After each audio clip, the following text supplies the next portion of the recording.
Let's make pan-baked fajitas. We need bell peppers cut into strips, yellow or white onions, boneless chicken cut into strips, spices, chili powder, paprika, onion powder, garlic powder, cumin, cayenne pepper, sugar and salt. Mix them well and spread across a tray using hands or a spatula.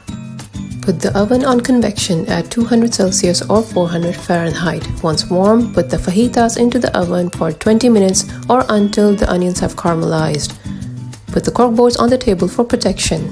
Once done, take the fajitas out of the oven, put them on the table and enjoy your delicious Mexican dinner. Side dishes coming up ahead real soon.